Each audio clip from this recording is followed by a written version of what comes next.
Good morning. मैं रितेश कुमार, शहीद Pramod BEd college.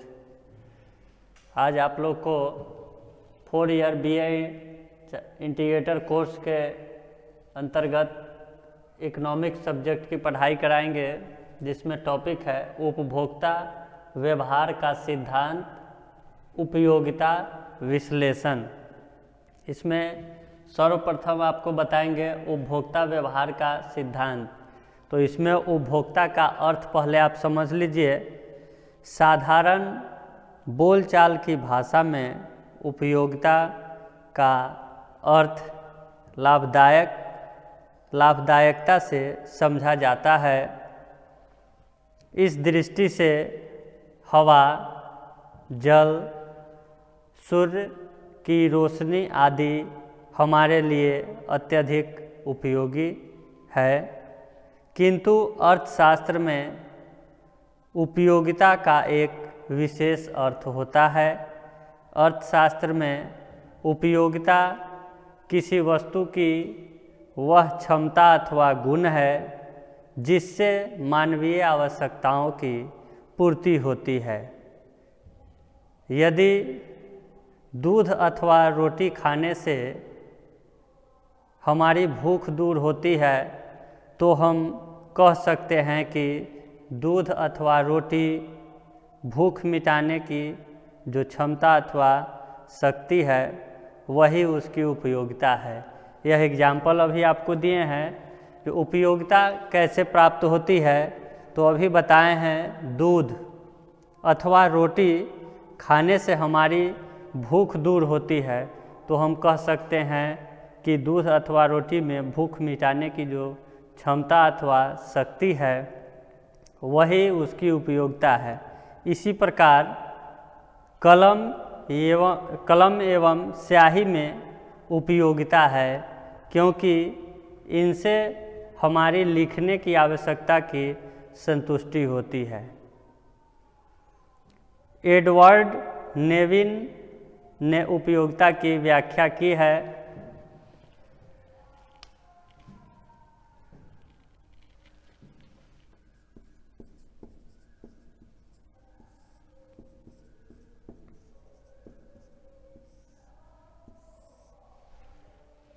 Edward नेविन ने उपयोगिता की व्याख्या निम्न प्रकार से की है। यह बताते हैं, अर्थशास्त्र में उपयोगिता का तात्पर्य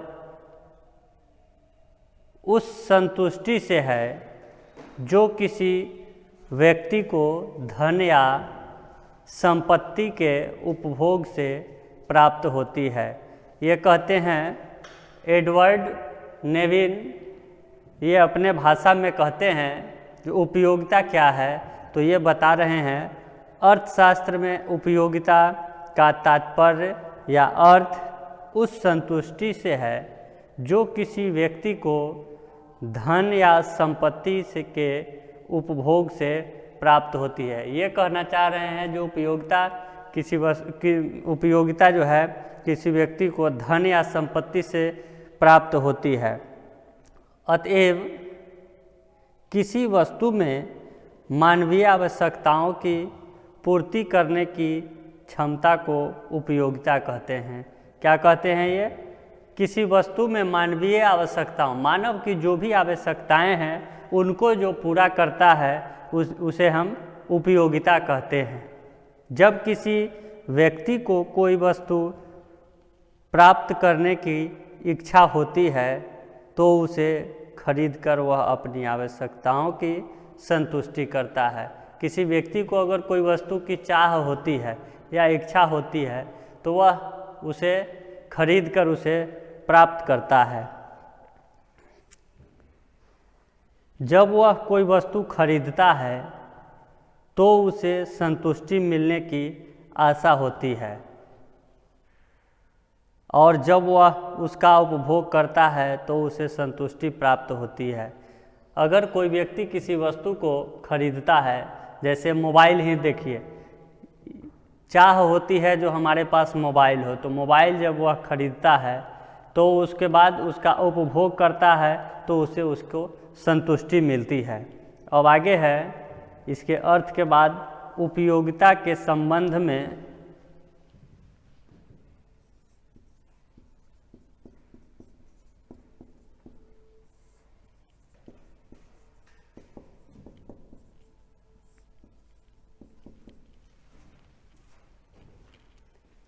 निम्नांकित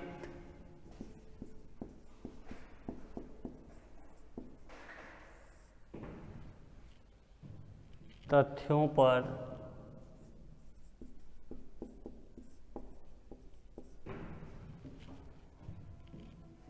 ध्यान देना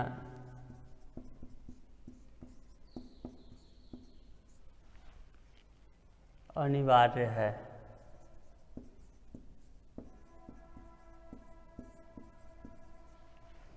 यहाँ कह रहा है उपयोगिता के संबंध में निम्नांकित तथ्यों पर ध्यान देना अनिवार्य है। उपयोगिता का अर्थ जो पढ़े उसके बाद उसका जो संबंध है उसके तथ्यों पर ध्यान देना अनिवार्य है, जिसमें 1 नंबर में है उपयोगिता का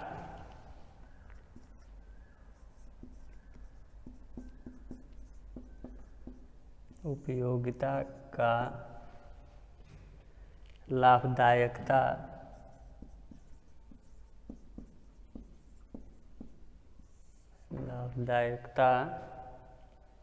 से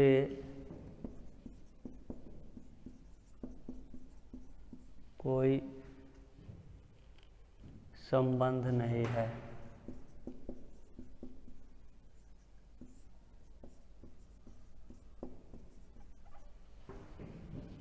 यह कहता है उपयोगिता का लाभदायकता से कोई संबंध नहीं है। यहाँ यह लाइन बता रहा है, साधारण अर्थ में इसको जान लीजिए, उपयोगिता एवं लाभदायकता में कोई अंतर नहीं किया जाता है।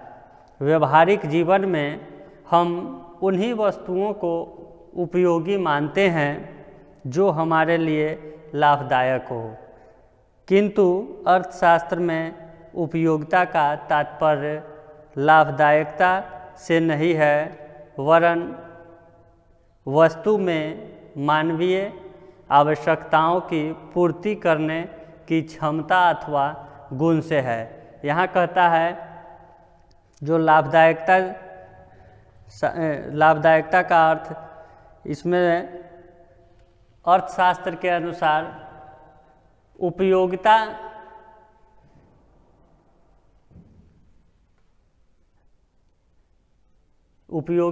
वह नहीं है जो मानवीय आवश्यकताओं की पूर्ति करने की क्षमता अथवा गुण से है, चाहे वह वस्तु मानवीय आवश्यकताओं की पूर्ति प्रत्यक्ष रूप से करती हो अथवा परोक्ष रूप से। कोई वस्तु लाभदायक नहीं भी हो सकती है यदि उसमें मानवीय आवश्यकताओं की पूर्ति करने की क्षमता हो तो उसमें उपयोगिता समझी जाती है। मानवीय आवश्यकताओं की पूर्ति करने की क्षमता होती है तो उसे लाभदायक समझी जाती है।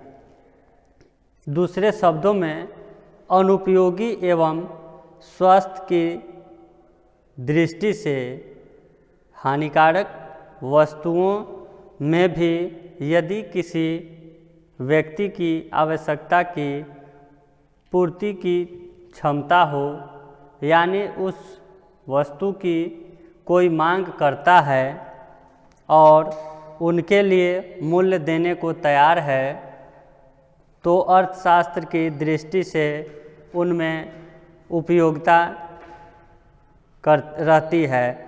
उदाहरण के लिए मदिरा एवं सिगरेट मानव कल्याण के लिए अति अहितकर है, फिर भी उनमें उपयोगिता है क्योंकि इनसे मनुष्य की आवश्यकताओं की संतुष्टि होती है। अतः लोग इनकी मांग करते हैं तथा मूल्य चुकाने को तैयार हैं। अब आगे है दूसरा उपयोगिता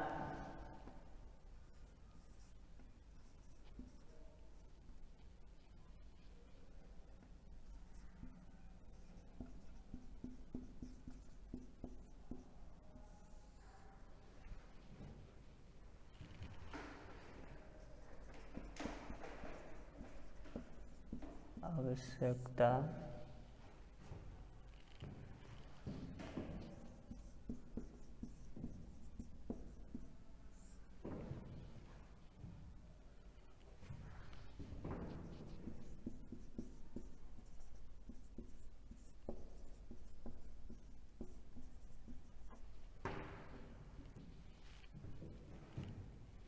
उपयोगिता आवश्यकता की तीव्रता पर निर्भर करती है।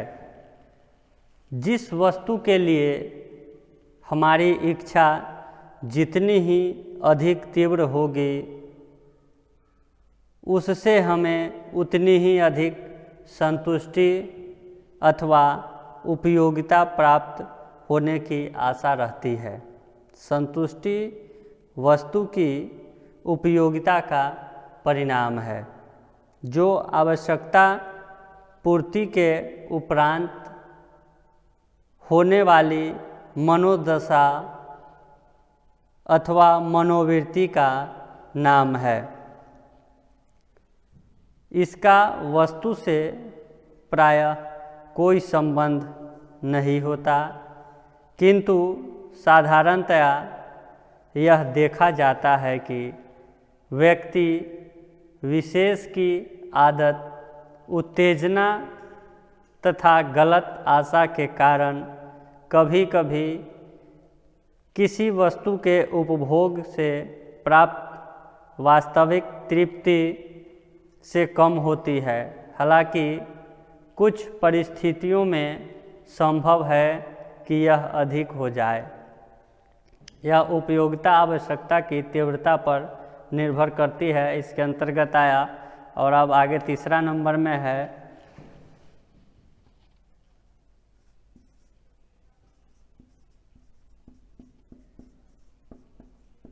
उपयोगिता व्यक्तिगत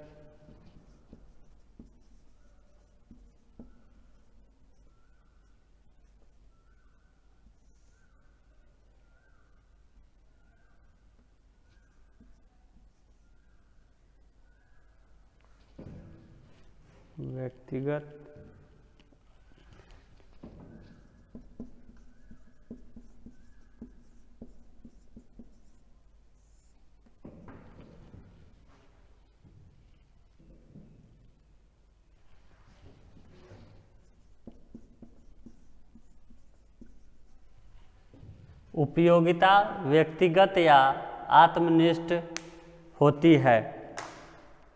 उपयोगिता किसी वस्तु और मनुष्य की इच्छा के बीच संबंध को बतलाती है। दूसरे शब्दों में, उपयोगिता किसी वस्तु का निराकार गुण है, जिसमें यह विभिन्न व्यक्तियों के लिए तथा एक व्यक्ति के लिए भी विभिन्न परिस्थितियों एवं समय में भिन्न भिन्न होते हैं। उदाहरणार्थ, एक मदिरा पीने वाले व्यक्ति के लिए भी मदिरा उपयोगी है, किंतु जो मदिरा नहीं पीता उसे मदिरा कोई उपयोगिता नहीं मिलती। इस प्रकार उपयोगिता एक अंतरावलोकनीय धारणा है, यानी यह व्यक्ति की आंतरिक भावनाओं से संबंधित है। इसका कोई स्वरूप नहीं होता और न वह भौतिक वस्तुओं में ही निहित रहती है। यह हो गया उपयोगिता व्यक्तिगत या आत्मनिष्ठ होती है। इसके अंतर्गत अब आगे पॉइंट है 4 नंबर में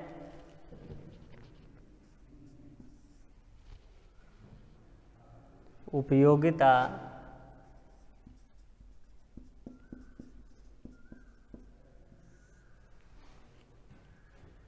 एक सापेक्षिक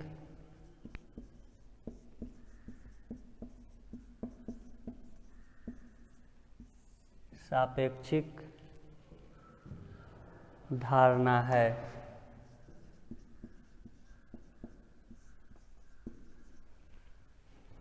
आगे 4 नंबर में है पॉइंट, उपयोगिता एक सापेक्षिक धारणा है।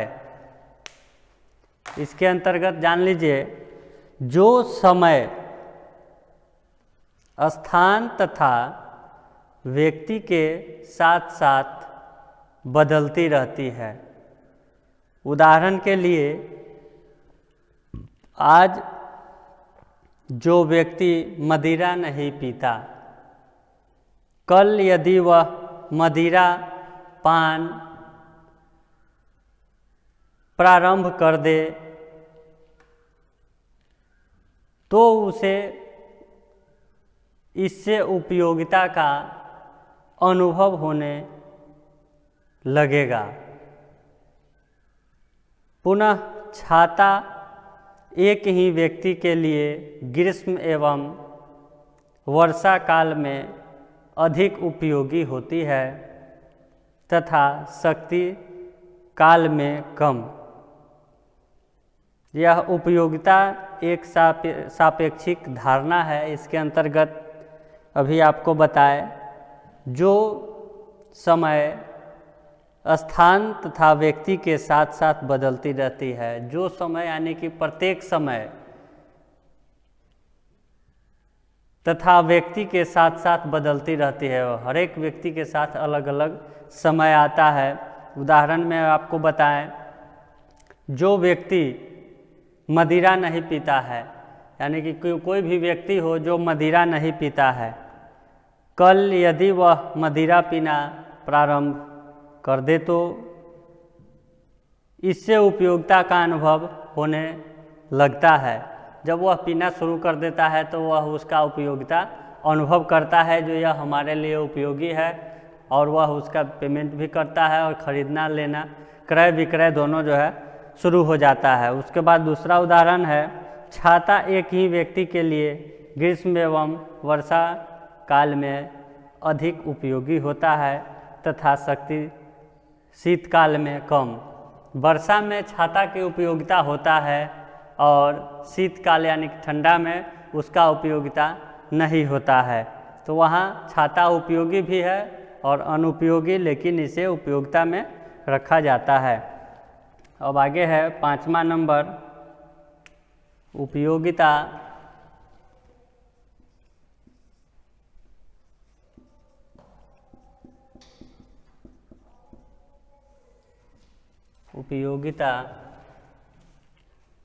वस्तु की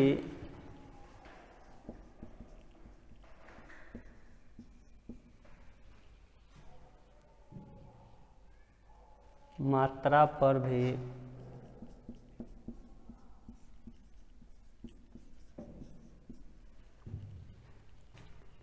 निर्भर करती है।